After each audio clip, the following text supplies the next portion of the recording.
Para mahasiswa yang saya banggakan, selamat berjumpa kembali pada perkuliahan yang ketiga. Pada perkuliahan kali ini, sebelum saya melanjutkan perkuliahan atau materi tentang ejaan bahasa Indonesia, saya akan mengulas sedikit tentang tugas-tugas yang pernah saya berikan.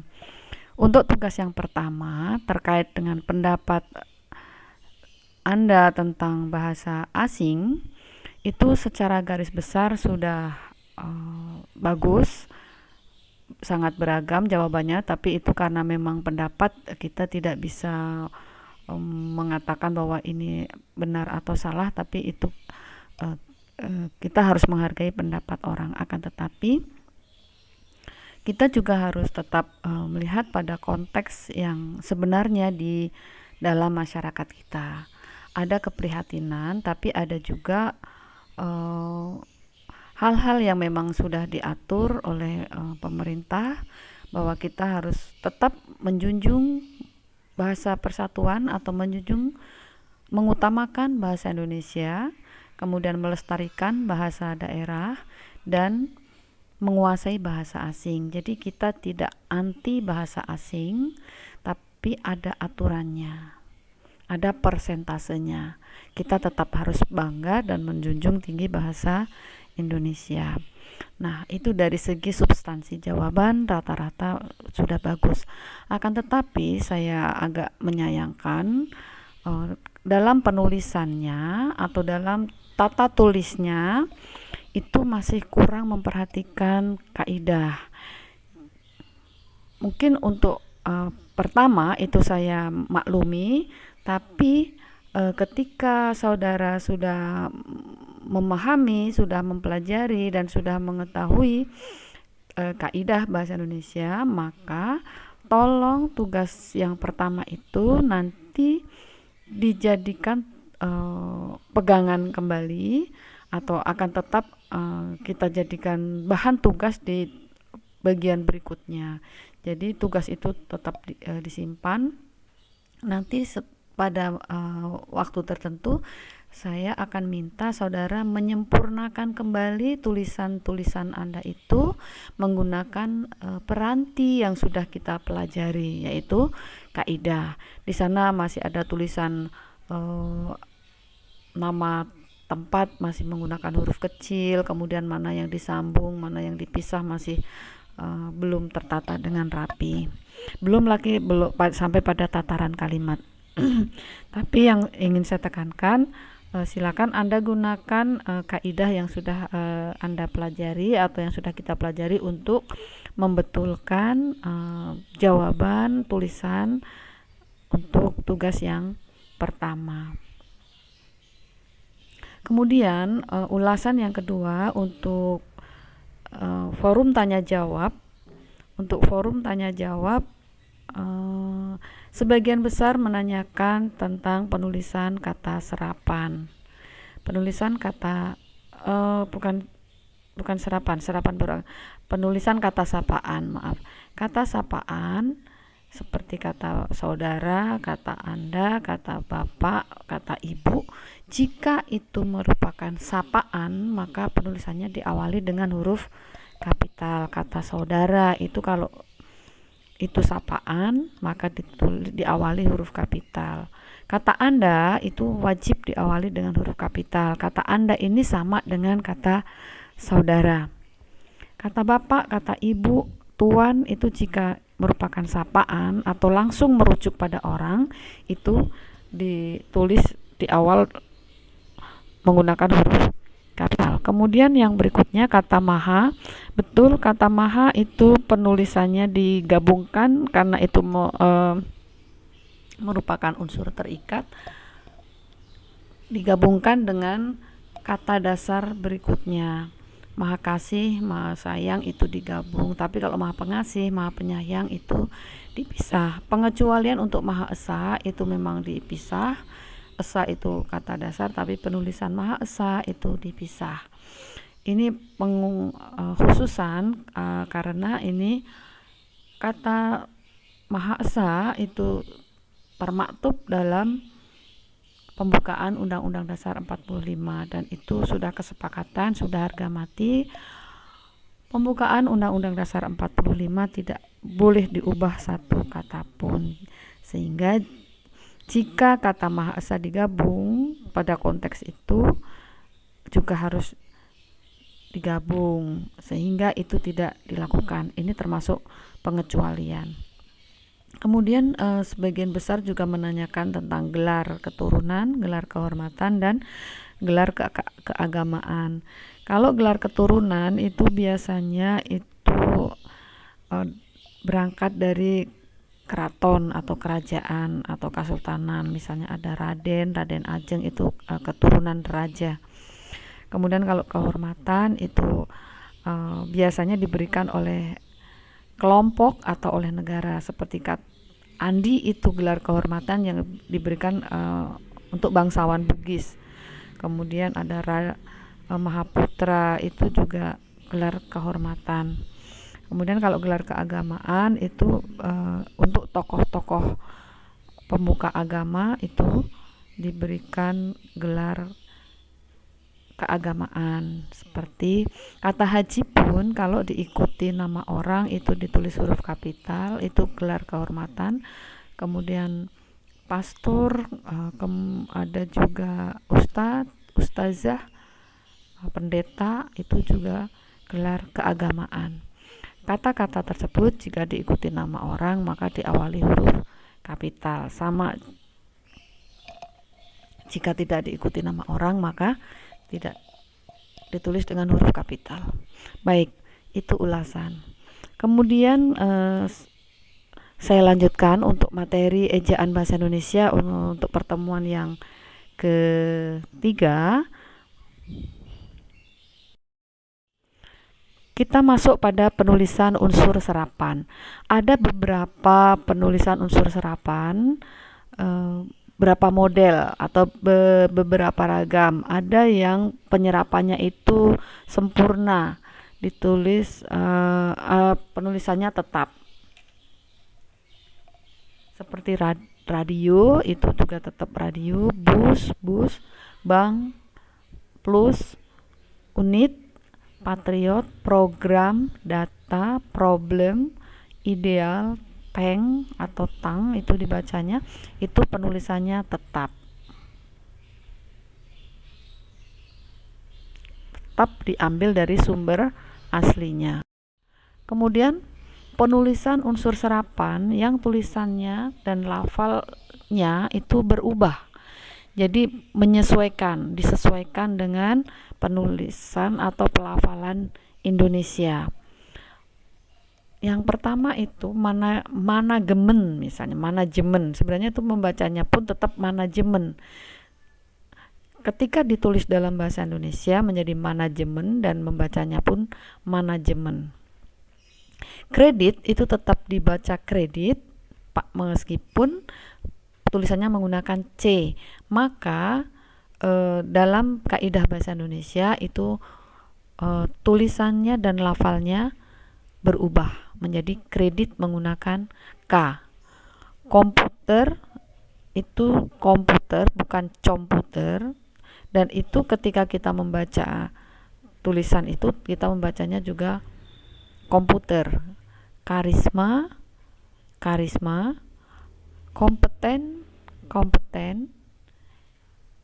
generik, kurikulum, genius,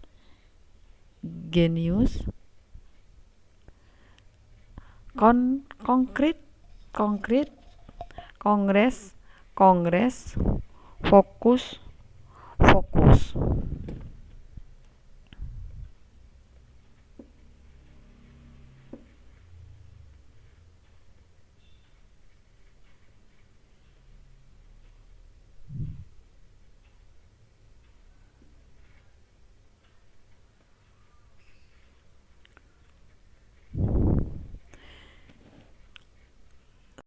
Selanjutnya, penulisan unsur serapan yang sudah terlanjur jadi, ya, sudah terlanjur jadi.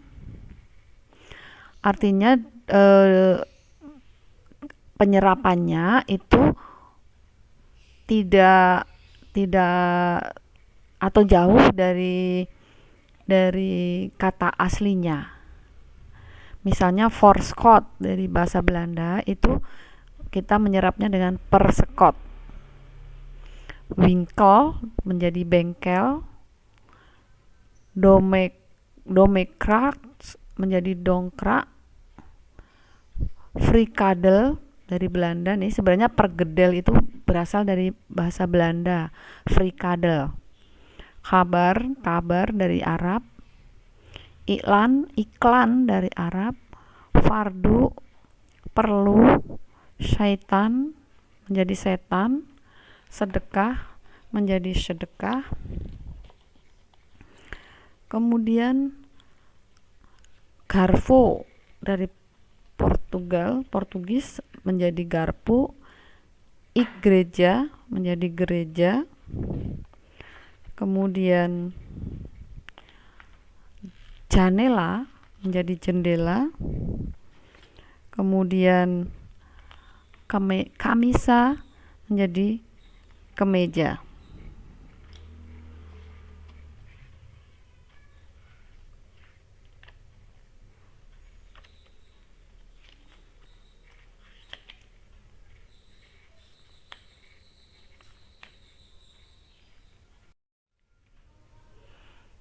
Penulisan unsur serapan yang sudah terlanjur jadi juga, ini kita biasanya mengambil dari bahasa yang terdekat.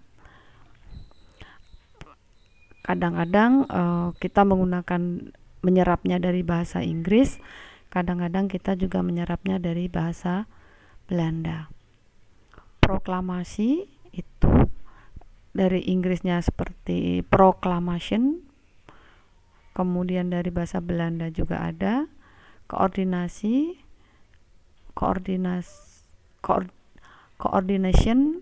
konfrontasi, konsinyasi, orisinal, presidensial.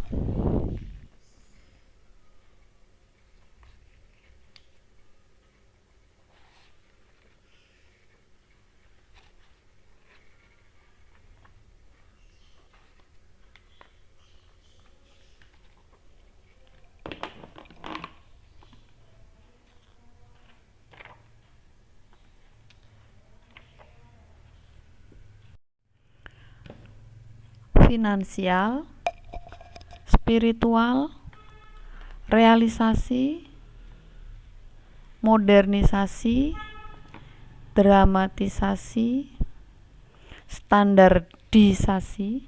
Jadi itu yang betul standarisasi, bukan standarisasi, karena memang asal katanya itu standardization. Jadi penyerapannya bukan standarisasi tapi standarisasi.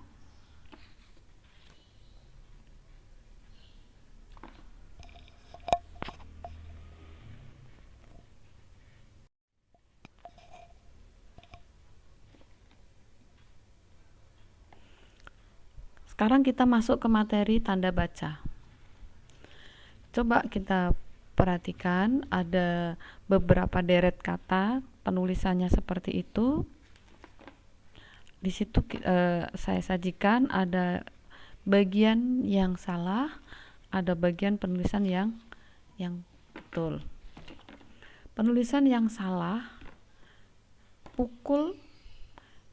Nah, biasanya ada yang menulis ditandai dengan titik 2 untuk pemisahnya.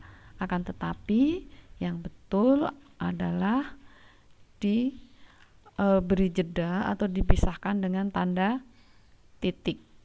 Jadi pukul 13.10.12.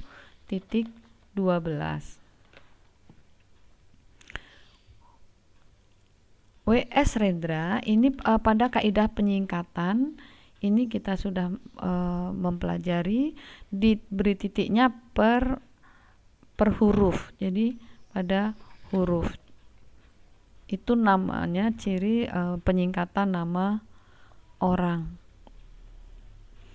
W.S. Rendra itu W.S. Rendra. Rahadian SH.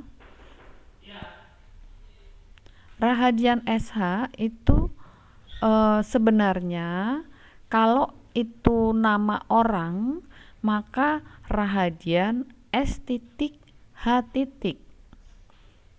Tapi kalau SH-nya itu gelar, maka sebelum S titik H titik didahului oleh tanda koma. Jadi koma di situ adalah penanda gelar.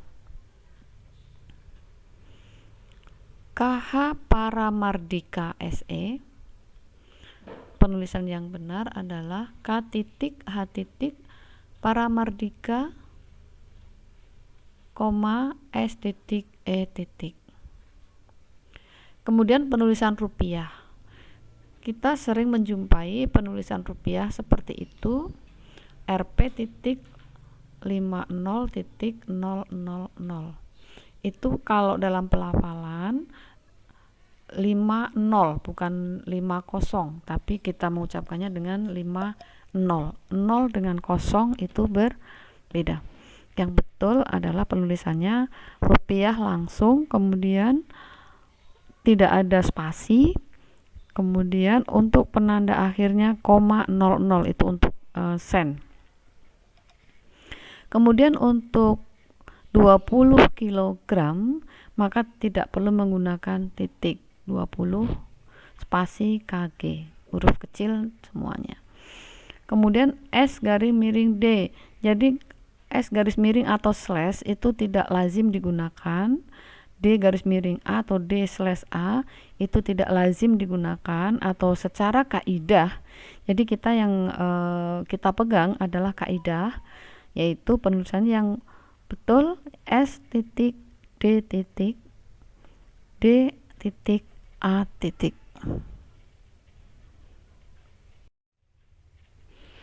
Penggunaan tanda baca. Dalam kaidah bahasa Indonesia mempunyai banyak sekali tanda baca, dari titik, koma, dan seterusnya. Kita mulai dari titik. Tanda titik itu wajib ditulis pada atau dibubuhkan pada akhir kalimat. Saya lahir di Bandung. Kemudian tanda titik wajib digunakan di belakang angka atau huruf dalam satu bagan, ikhtisar, koma, atau daftar. Harusnya kata dalam itu tidak perlu disingkat. Kalaupun toh mau disingkat, biasanya tidak perlu disingkat lah, itu tulis lengkap dalam, jadi itu salah. Misalnya yang dimaksud di belakang angka itu di belakang angka 1 ya. Tapi untuk perincian berikutnya itu tidak diakhiri. Misalnya tidak diakhiri tanda titik. Misalnya 1.1 isi karangan, 1.2 ilustrasi. Kalau ada atau di belakangnya lagi 1.1.1, maka belakangnya tidak ada titik lagi. Anda bisa baca lebih lengkap pada PUEB. Kemudian tanda titik dibubuhkan dalam daftar pustaka ya, pada bagian-bagian akhirnya. Misalnya Alwi pembahasan titik 2007 titik, pengindonesiaan kata dan ungkapan titik. Jadi untuk masing-masing unsurnya. Bukan pengetahuan. Tanda titik untuk diperhatikan, tanda titik tidak dipakai pada akhir judul. Jadi akhir judul karangan itu tidak boleh ada tanda titiknya. Misalnya kalau judul itu acara kunjungan Presiden RI, maka di belakang RI tidak ada titik. Tanda titik tidak dipakai untuk memisahkan bilangan ribuan atau kelipatannya yang tidak menunjukkan jumlah. Ya, saya ulang. Tanda titik tidak dipakai untuk memisahkan bilangan ribuan atau kelipatannya yang tidak menunjukkan jumlah. Contohnya 2006 itu tahun, itu bukan jumlah. Hal itu disebutkan pada halaman 125. Nomor teleponnya adalah 4706288. Nah, itu bukan menunjukkan jumlah, jadi tidak perlu diberi penanda titik. Berikutnya, tanda titik tidak dipakai di belakang alamat pengirim dan tanggal atau nama dan alamat penerima surat. Misalnya kita menulis surat, kemudian kita menuliskan alamatnya, maka pada akhir alamat tersebut tidak perlu dibubuhkan tanda titik.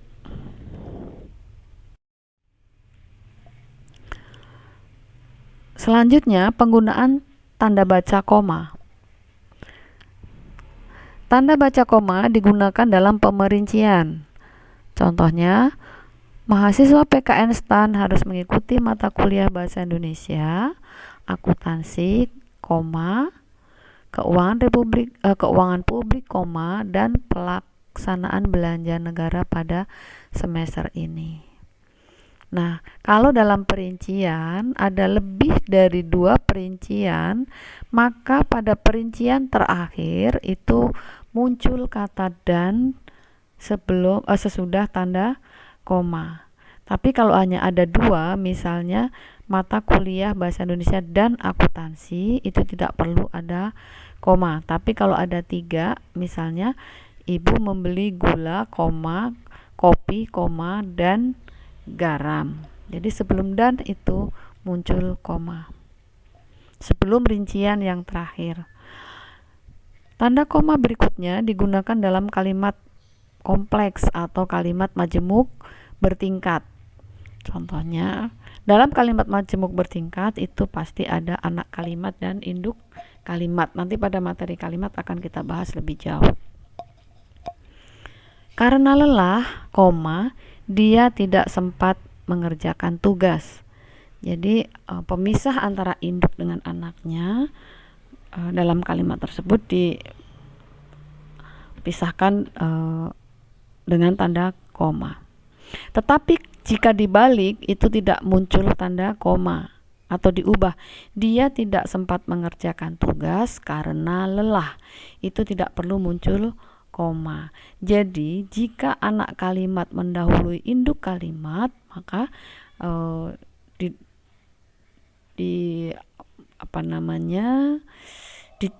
dipisahkan oleh tanda koma. Jika lelah, kita harus istirahat. Kita harus istirahat jika lelah. Nah, itu yang jika lelah, kita harus istirahat.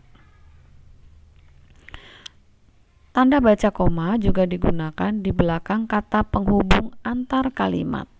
Nah, kalau ada 2 kalimat, maka antar kalimat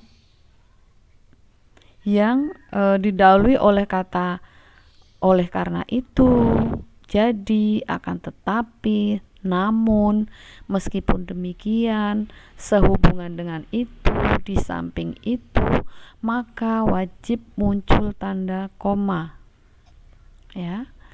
Contohnya, karena ada wabah corona, mahasiswa kuliah dari rumah, Oleh karena itu, mahasiswa harus selalu siap dengan kuota internetnya misalnya.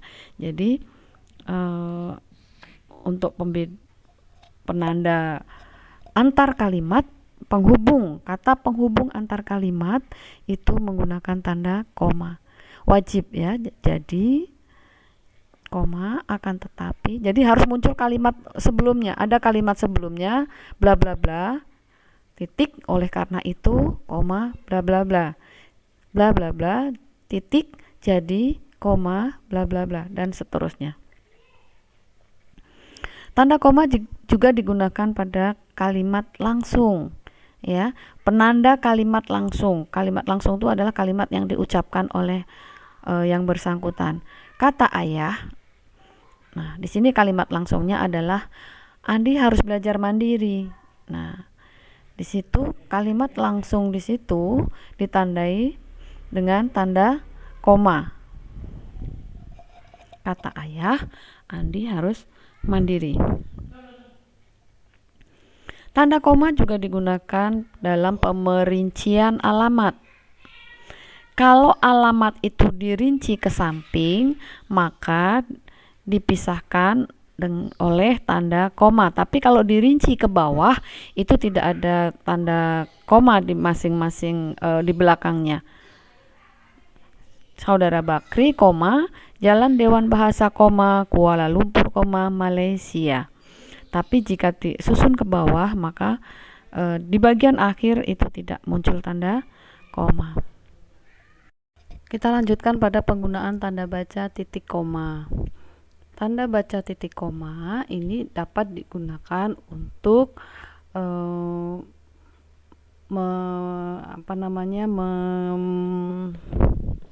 menandai dua kalimat yang setara. Misalnya, malam akan larut, pekerjaan belum selesai juga. Ayah mengurus tanamannya di kebun itu, ibu sibuk bekerja di dapur. Ini dua kalimat yang sejajar. Sebenarnya ini dua kalimat ini bisa juga tidak menggunakan tanda titik koma, tapi menggunakan peranti yang lain. Misalnya, ayah mengurus tanamannya di kebun itu dan ibu sibuk bekerja di dapur. Nah, kenyataan itu bisa juga digantikan dengan titik koma. Adik menghafal nama-nama pahlawan nasional. Saya sendiri asik mendengarkan siaran radio. Tapi sebenarnya model seperti ini jarang digunakan. Contoh selanjutnya, penggunaan titik koma untuk perincian. Peserta perlu memperhatikan hal-hal penting berikut. 1. Menaati peraturan yang berlaku, titik koma. 2. Mengikuti semua kegiatan yang ada, titik koma. 3. Menyelesaikan tugas yang diberikan, titik koma, dan mengikuti ujian. Jadi titik koma dapat digunakan dalam perincian seperti itu. Perhatikan penggunaan tanda titik koma pada contoh tersebut. Kemudian penggunaan tanda baca titik 2. Nah, penggunaan tanda titik 2 dapat kita lihat pada contoh. Syarat-syarat untuk dapat melamar menjadi pegawai negeri sipil antara lain adalah sebagai berikut, titik 2.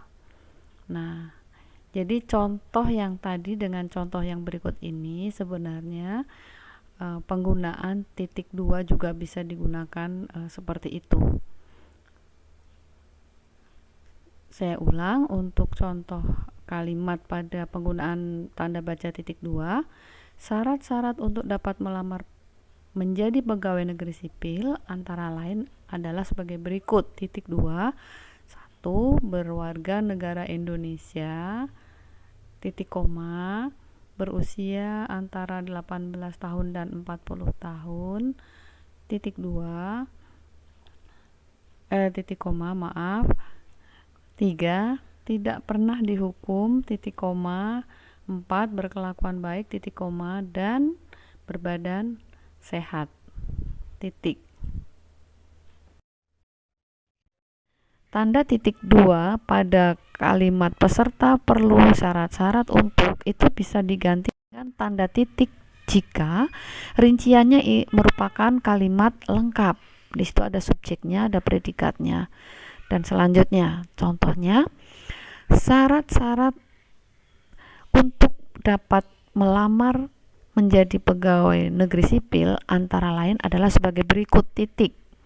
1. Pelamar adalah warga negara Indonesia, titik. Jadi di situ untuk mengganti titik 2, titik koma, titik 2 itu dengan seperti itu, sebagai berikut, titik. Pelamar adalah warga negara Indonesia, titik. Pelamar harus berusia antara 18 tahun dan pelamar harus berusia antara 18 sampai dengan 40 tahun dan 40 tahun.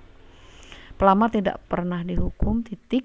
Nah, itu diakhiri tanda titik tanpa muncul dan.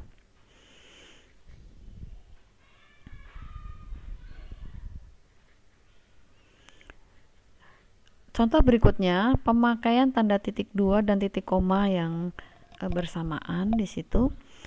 Air mempunyai sifat-sifat sebagai berikut, titik 2. Nah, ini sama dengan contoh yang tadi, titik koma, dan.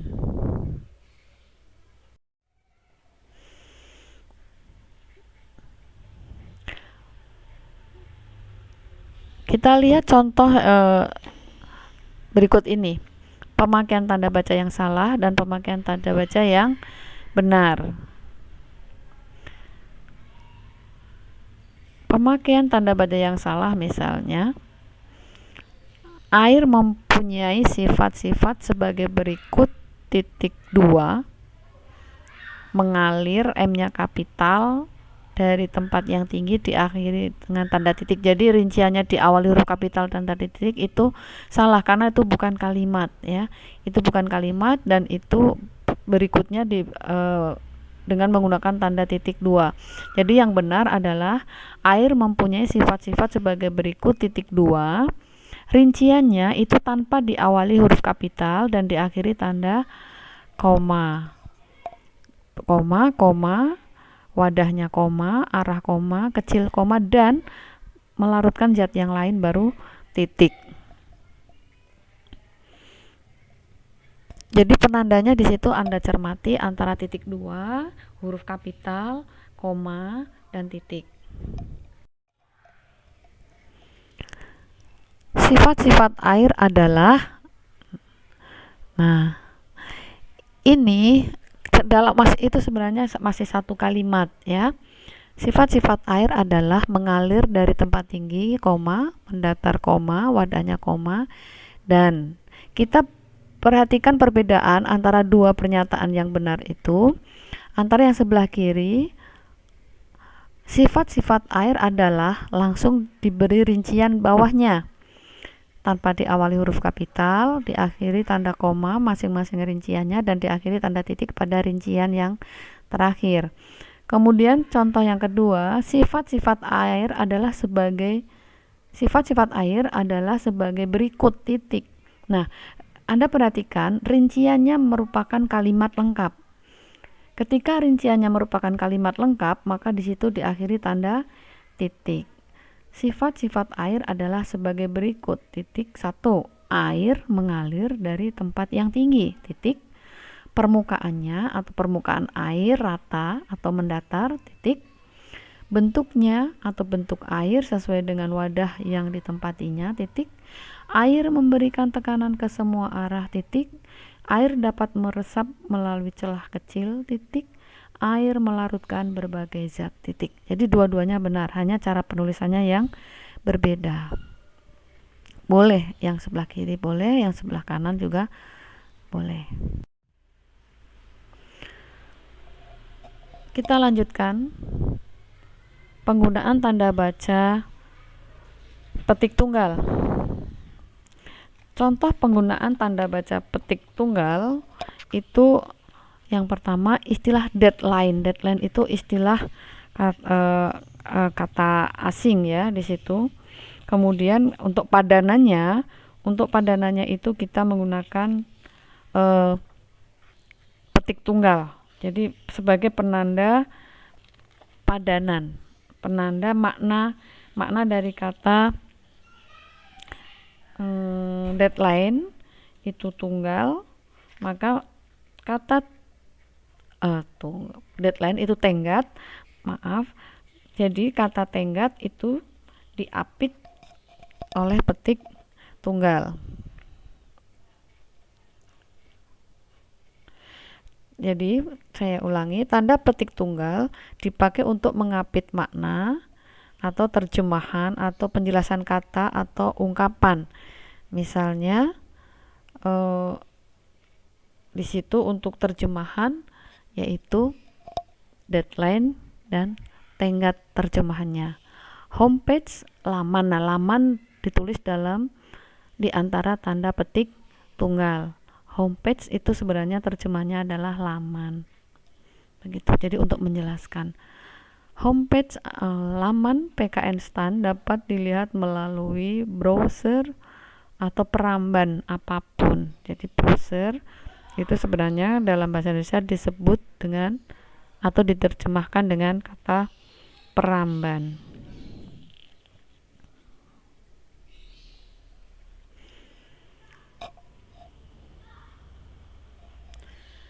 Selanjutnya, pemakaian tanda petik 2. Pemakaian tanda petik 2 itu dapat digunakan misalnya untuk petikan langsung, misalnya juga untuk judul lagu, judul film, judul sajak, judul sinetron, judul artikel, judul naskah, atau bab buku yang dipakai dalam kalimat itu ditulis di antara petik 2. Jadi judul lagu, judul film, judul sajak itu ditulisnya di antara tanda petik 2. Misalnya lagu Bimbo Tuhan merupakan lagu lama yang banyak disukai orang. Film Indonesia yang berjudul Laskar Pelangi pernah menjadi film nasional yang sangat laris. Mereka dilarang memberi amplop. Nah, amplop sebenarnya di sini untuk makna khusus ya, untuk makna khusus yang biasanya untuk mengalih-alih ke sebuah makna tertentu. Mereka dilarang memberikan amplop kepada panitia kegiatan itu. Jadi untuk arti khusus, makna konotasi ya, makna konotasi. Nah, tadi kalimat untuk mengapit kalimat atau petikan langsung, kalimat langsung itu juga ditulis di antara tanda petik 2. Saya belum siap, kata Mira. Tunggu sebentar. Nah, itu kata-kata Mira itu saya belum siap dan tunggu sebentar itu ditulis di antara tanda petik 2. Pasal 36 Undang-Undang Dasar 45 berbunyi, bahasa negara ialah bahasa Indonesia. Ini untuk memberikan pada penekanan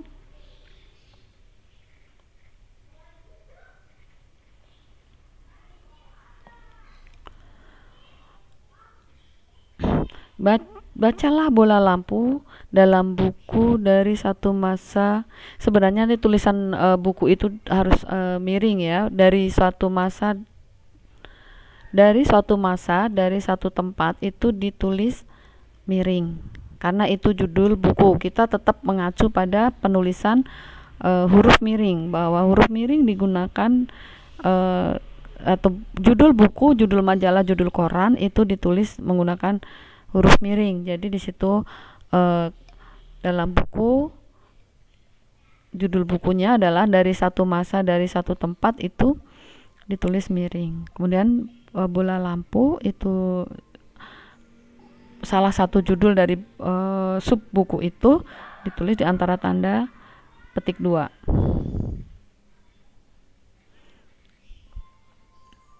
Nah, di situ juga majalah Tempo. Yang contoh yang terakhir, majalah Tempo itu harus ditulis dengan huruf miring. karangan Andi Hakim Nasution yang berjudul Rapor dan Nilai Prestasi SMA. Nah, itu karangan ditulis di antara tanda petik 2. Majalah Tempo, kata Tempo, tolong diperhatikan di situ penulisannya kurang tepat. Kata Tempo itu ditulis dengan huruf miring.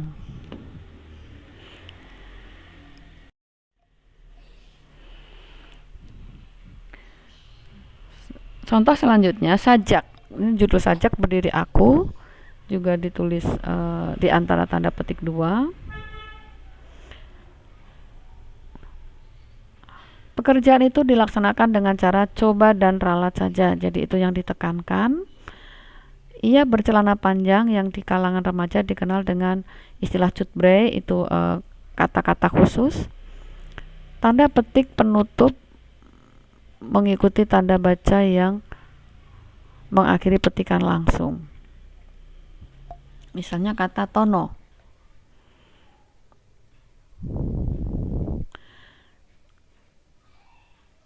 Kata tono, saya juga minta 1.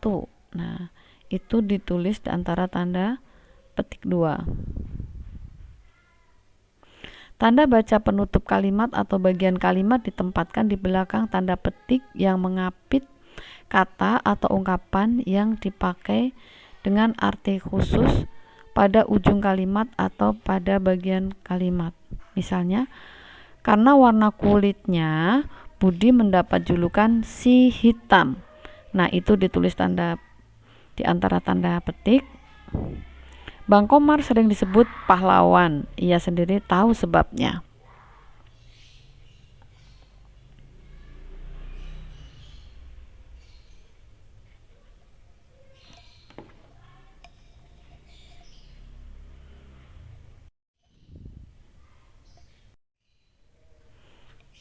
Pemakaian tanda baca berikutnya adalah pemakaian tanda hubung.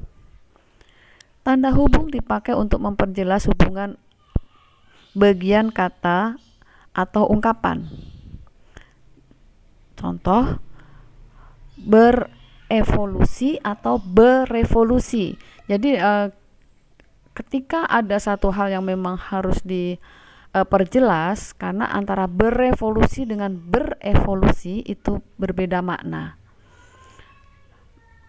Ketika hal itu perlu dijelaskan, maka perlu diberi tanda hubung. Tapi kalau misalnya dalam konteks kalimat itu sudah jelas, maka sebenarnya itu tidak perlu ditulis. Kita hanya untuk menjelaskan saja, untuk memperjelas hubungan bagian, ya, bahwa itu yang menjelaskan makna. Mengukur, ya, atau mengukur 25 ribuan dengan 25 ribuan itu nilainya berbeda. Antara 25 itu satu kesatuan. 2 tanda hubung 5 itu satu kesatuan. 25 ribuan. Kemudian yang sebelah kanan 2 tanda hubung puluh, 5 tanda hubung ribuan. Maka 20 itu satu kesatuan.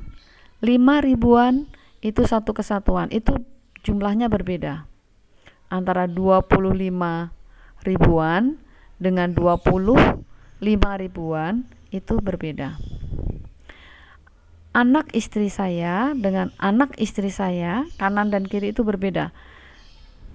Ya, kalau yang kiri anak istri saya, anak dan istri saya, ya, itu satu kesatuan. Kalau yang kanan anak istri saya, berarti anaknya istri saya. Mungkin ketika menikah istrinya sudah mempunyai anak.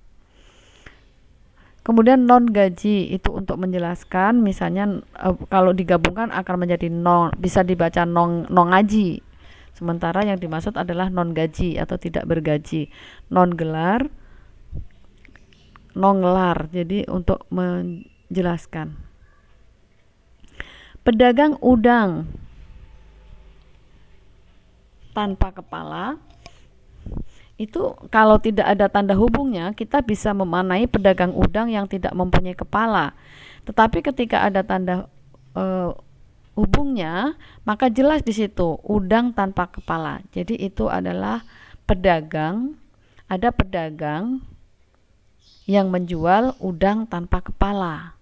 Jadi untuk menjelaskan supaya tidak bias atau supaya tidak menimbulkan makna ganda.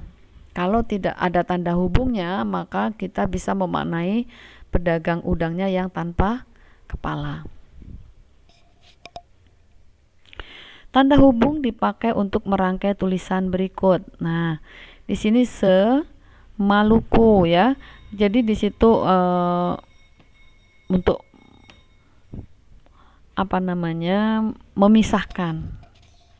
memisahkan di situ yang diawali huruf kapital. Ketiga 1960-an di PHK hari H. Jadi kalau diikuti huruf kapital maka ada tanda hubungnya seperti itu. Hari H itu disela dengan atau diberi tanda hubung. Rahmatnya di situ ada huruf kapital. D3, D1 itu penulisan yang bagus seperti itu. SIM-nya berpariban itu untuk untuk memperjelas.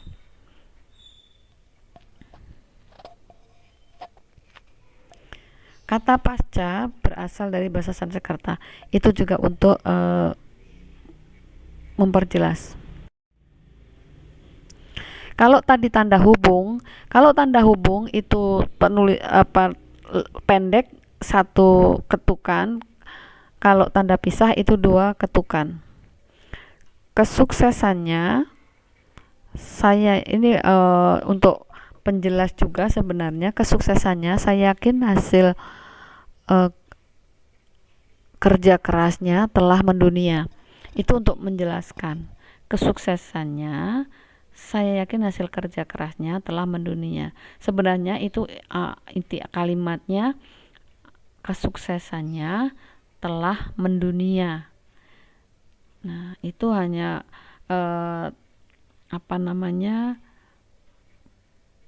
menjelaskan kesuksesannya untuk menjelaskan lah begitu. Soekarno-Hatta, proklamator kemerdekaan RI. Jadi proklamator kemerdekaan RI itu menjelaskan Soekarno-Hatta. Sebenarnya tidak muncul pun juga tidak apa-apa ya. Seperti saya yakin hasil kerjanya itu juga tidak muncul pun tidak apa-apa, tapi untuk meyakinkan ya itu dimunculkan. Soekarno-Hatta diabadikan sebagai nama bandara internasional. Soekarno-Hatta, proklamator kemerdekaan RI, diabadikan sebagai nama bandara internasional. Tanda pisah itu panjang ya. Jadi panjang. Jadi 2019 sampai 2024 itu kalau menyatakan sampai dengan itu menggunakan tanda pisah ya. Kalau misalnya 2019 kemudian tandanya itu pendek, tidak sepanjang itu, maka bisa dimaknai dengan 2019 dikurangi 2024 begitu. Jadi tanda pisah itu ukurannya lebih panjang dibandingkan dengan tanda hubung ya. Kalau Soekarno-Hatta itu ada tanda hubungnya. Nah, itu pendek. Maka kalau tanda pisah itu 2 kali dari tanda hubung. Balikpapan sampai dengan Samarinda jaraknya sekian kilometer misalnya. Itu tanda pisah. Terima kasih. Silakan